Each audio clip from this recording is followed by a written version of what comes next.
sais même pas comment faire pour aller à Paris. Y a personne pour m'indiquer. Peut-être que je suis face à mon destin. La nuit tombe sur Nice. Issa marche seul, un sac serré contre sa poitrine. Excusez-moi, monsieur, pour aller à Paris, main? Désolé. Son regard se perd dans les reflets des phares. Il ne sait plus vraiment où il va, seulement qu'il doit continuer à avancer. C'est quoi ce pays, ça? Les gens n'ont pas le temps.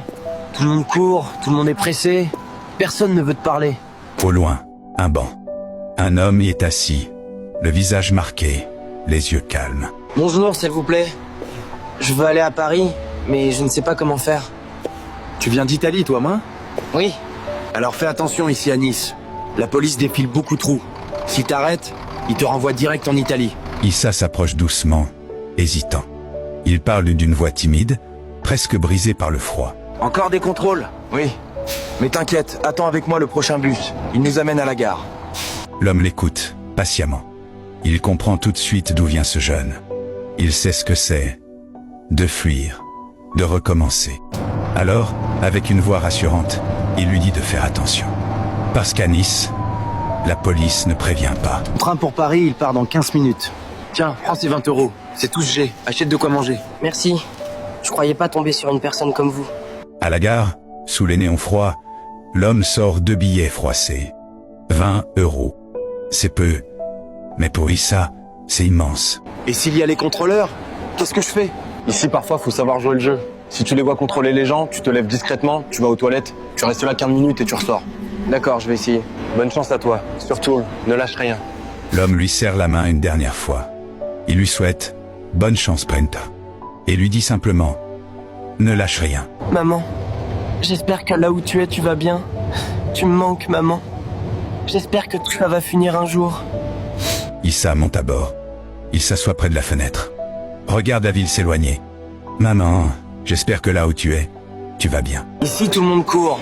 C'est dans quel pays où il n'y a pas de bonjour? Chacun dans son chacun, comme disait Magic System. Ici, tout le monde court. Chacun dans son chacun. Je vais dormir là. J'ai jamais imaginé dormir un jour dehors. Mon Dieu, je place ma confiance en toi. Le sommeil vient par fragments. Les heures sont longues. Et le matin, le froid le réveille. Encore un autre jour sans abri. Même la fumée sort de ma bouche. S'il vous plaît, aidez-moi. T'as personne ici? Non. Tu viens d'où? Du Mali. Je connais des Maliens qui vivent dans un foyer. Eux, ils pourront t'aider. Issa le suit, avec un peu d'espoir dans les yeux. Un espoir fragile, mais encore vivant. Tu viens d'arriver en France? Oui, je viens d'arriver. Mais ça n'a pas été facile d'être là. Bienvenue mon frère, bienvenue là où le monde est à l'envers. Dans le pays où stress est ton quotidien. Issa découvre un monde où chaque regard porte la fatigue d'une vie suspendue. T'es ici depuis combien de temps? Bientôt 16 ans. 16 ans, quoi? Ah! Ici, certains attendent depuis 10, 15, 20 ans. Pour un papier, pour un espoir. Et t'es déjà retourné au pays? Non, pas encore. Mes 2 parents sont décédés, je n'ai même pas pu aller les voir une dernière fois. 16 ans ici et toujours pas de papier pour... Eh oui, mon frère. Certains sont là depuis 20 ans et attendent encore. Il comprend que ce lieu n'est pas un abri, mais une attente sans fin. Ça veut dire que je vais attendre 16 ans aussi? Écoute mon pote, ici, personne n'est plus fort qu'un autre. C'est une question de chance. Tu peux arriver aujourd'hui et dépasser ceux qui sont là depuis des années. Issa baisse la tête. Autour de lui, des visages résignés, des mains calleuses, des souffles courts. Il réalise que ce qu'il croyait être un passage est peut-être une prison invisible. Je veux appeler ma mère. Elle doit s'inquiéter. La France qu'il imaginait n'a rien de ce qu'on lui avait raconté. C'est qui, s'il vous plaît? C'est moi, maman. Ton fils Issa. Ce soir-là, Issa appelle sa mère avec un vieux téléphone prêté. Sa voix tremble. J'ai passé tout mon temps à prier pour... Oui, maman, je vais bien. Mais ici, c'est difficile. Ta mère va bien, main? Oui, mais j'ai senti qu'elle s'inquiète pour moi. Ça va aller, petit frère. Ici, faut juste tenir. Au bout du fil, l'amour d'une mère traverse les kilomètres, les frontières et la misère. Aujourd'hui, je t'accompagne. On va faire ta demande, d'accord là? Issa se prépare à affronter la journée, son dossier à la main, son espoir au bord des lèvres. Tiens, prends ces 10 €. Achète un kebab. Merci, mon frère. Dans ce simple geste, il sent la fraternité des oubliés, ceux qui n'ont rien mais qui partagent tout. Voilà, c'est ici. N'aie pas peur. Quand t'as fini, reviens à ce même arrêt. prends le même bus et retourne au foyer. Moi, je suis au travail. D'accord. À ce soir, mon frère. Ici, la dignité s'effrite doucement sous les néons administratifs. Issa attend son tour, le cœur battant. Vous êtes mineur, main? Non, monsieur, j'ai 20 ans. Remplissez ce formulaire. Vous avez 21 jours pour déposer votre dossier à l'OFPRA. L'OFPRA, c'est où ça? Renseignez-vous. Il y a des associations dehors. Aucune émotion, aucun regard. Issa repart avec un papier qu'il ne comprend pas. Un délai qu'il ne sait pas respecter. Je ne sais même plus où je suis. Paris devient un labyrinthe immense, où chaque pas semble tourner en rond. Je vais acheter un kebab. Au moins, j'aurai chaud un moment.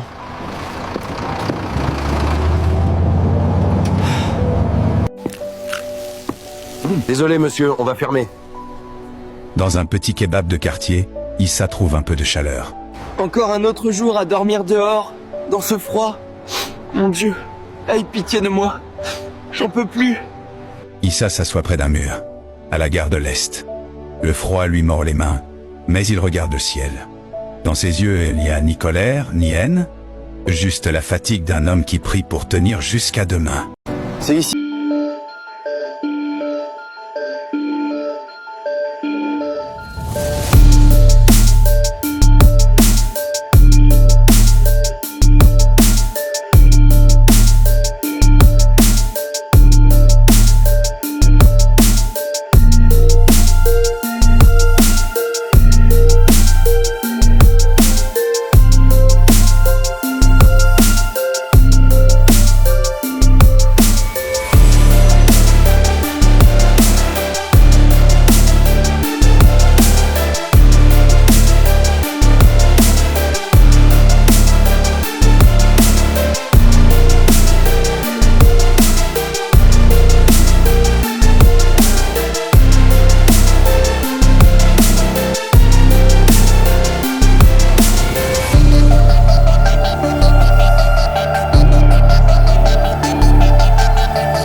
Chaque froid finit par fondre. Tu vas où comme ça? Chercher du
recommencer. Tu dors même pas, frère. J'ai peur de fermer les yeux et de n'oublier pourquoi je me bats. Dans le silence glacé du foyer, Issa ouvre les yeux sans savoir s'il a dormi. Toi, t'as ce regard de ceux qui ont vu trop tôt la vérité. Quelle vérité? Te partir, c'est avouer qu'on a perdu. Et pourtant, on reste. Paris ne donne rien, mais prend tout. Et pourtant, on reste. Hé frère, tu as besoin d'un boulot? Si c'est honnête, oui. Ici, rien n'est honnête, mais ça paie cash. Et si on se fait attraper, va? On se fait attraper tous les jours, juste autrement. Dans la boue d'un terrain vague, la survie s'appelle travail. Plus vite que ça. On n'est pas ici pour dormir. On est ici pour survivre. T'inquiète, à la fin de la semaine, tu pourras respirer un peu. Je veux pas juste respirer, Malik. Je veux vivre. Deux regards se croisent. L'un veut manger, l'autre veut rester digne. Toi, t'es pas comme les autres. On dirait que t'as quelque chose. J'attends un jour où je me sentirai pas de trop. Ce jour-là, frère, il n'existe pas. Faut juste s'endurcir. Non, faut juste pas se perdre. Deux manières de survivre, une seule qui mène encore à l'humanité. S'endurcir ou se préserver, rester soi ou se perdre. T'appelles ça vivre, Tché? Se taire pendant qu'un homme meurt, hein? Tu comprends pas? Si on parle, on perd tout. La dignité ne nourrit personne, dit l'un. Sans elle, on n'existe plus, répond l'autre. Tu crois que t'es meilleur que nous, va? Non. Je veux juste pas devenir comme vous. Il quitte l'entrepôt, pas avec un salaire, pas avec un espoir, mais avec ce qu'il lui reste d'humain. Ils disent que la rue rend fou. Mais c'est le monde qui t'abandonne, qui te brise, pas la pierre.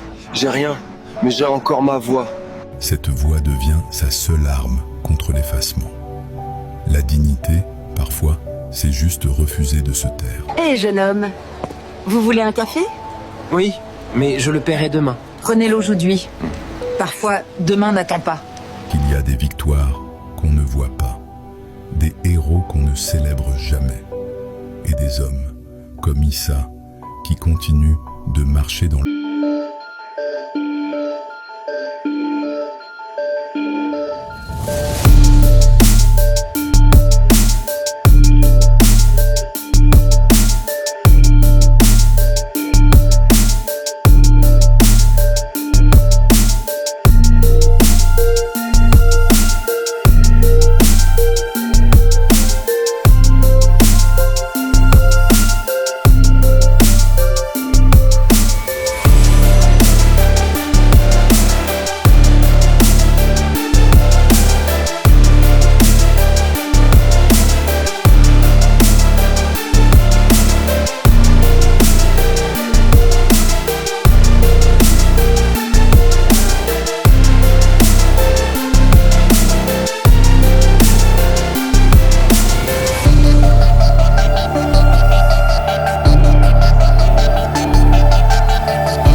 Maintenant, je vais construire quelque chose, un jour après l'autre. Il avance, les papiers dans la poche, la tête droite. Issa n'est plus un simple nom sur une liste. Il est un homme libre. Et pour lui, un monde nouveau commence.